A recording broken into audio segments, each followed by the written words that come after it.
you talk about the new Great Depression. How would you define a Great Depression? Well, it's a good question, and it's kind of points to the distinction between a depression and a recession, and they're two different things. Recession, people are familiar with, economists use the term all the time, and it has a numeric definition. It's 2 or more consecutive quarters of declining GDP. There are a couple other factors that go in, but that's the basic rule of thumb. So 2 consecutive quarters, 2 or more of declining GDP, that's a recession. And of course, we had a recession, at least in the United States, actually probably most of the world, in the first half of 2020. First quarter and second quarter were both down, and there's the recession. So the third quarter growth was quite strong. It didn't come all the way back compared to what was lost in the first half, but it was strong. And so that you could argue that the recession was over by July of 2020. We have a group in the United States called the National Bureau of Economic Research. It's a private group of economists, but they're the official scorekeepers, if you will, about recessions. They did declare a recession started in the first quarter.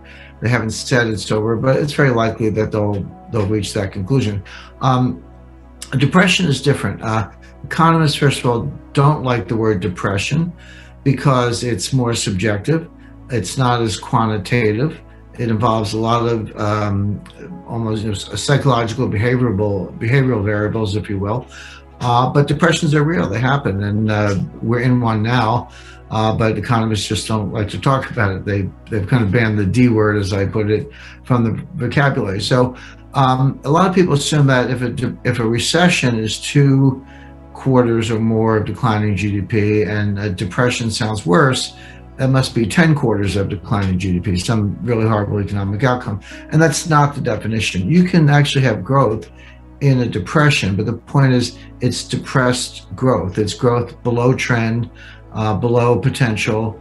And for that matter, I think you could make a good case that we've been in a depression since 2008. You look at the recovery. Okay, we had a recovery from 2009 to 2019. It was the longest expansion in U.S. history, but it was also the weakest expansion in U.S. history. The average annual growth during that entire 10-year period was about 2.2%, whereas in all recoveries post 1980, the average recovery was 3.2%. So there's an example where you had growth, but it was a full percentage point below trend, below what we had done previously. If you go back even further to the end of World War II forward, average recoveries were closer to 4.5%. Yeah. So if that's the potential in a developed economy and you're growing at 2.2, that's depressed growth.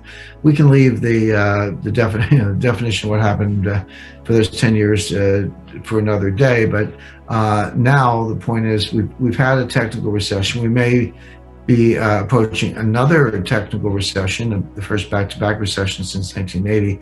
But that aside, we're in a period of depressed growth. We won't recover 2009 levels of output until late this year at the earliest, maybe probably early 2022. And this will persist for not just years, but for perhaps a decade or more. This will be intergenerational in its impact. So that's what I mean by depression. I did an interview the other day, and I said this, could be or appeared to be worse than the Great Depression.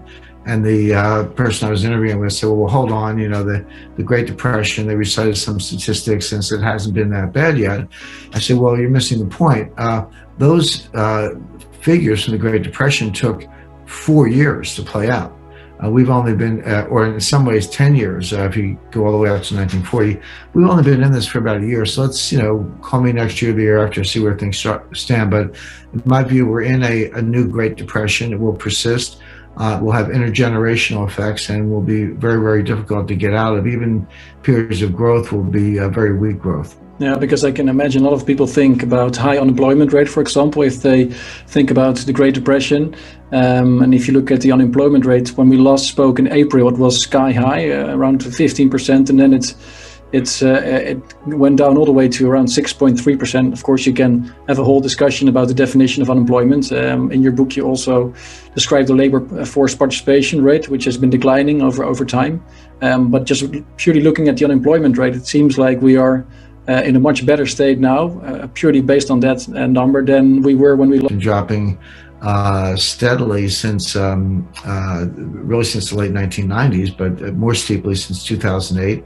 Fell off a cliff in 2020, but it's dropped over 10 years or so from the high 60s to the low 60s. Now, that doesn't sound like a lot. You're talking about almost 10% of a workforce of 120 million people. So this is 12 million people or so who don't have jobs. But we're not talking just about early retirees or baby boomers or teenagers or others. These are basically able-bodied people between the ages of 25 and 54, prime working age. There are over 10 million of them who don't have jobs, but they're not counted as unemployed because they're not looking for jobs. But the point I make is, well, if you're a bartender in a town where every bar is closed, what's the point of looking for a job? Maybe you can move to Phoenix, Arizona and put solar panels together, but that's not very likely. The point is, and that labor force participation rate never gets to 100%. It never gets over 70%. There are good reasons for some people not to have jobs. You could be a student, you could be a homemaker. As I said, there are other reasons. But when it drops that much, you have a large pool. And by the way, I've been speaking of this for a long time. Other analysts have as well. Jay Powell, chairman of the Fed, mentioned it in a speech last week.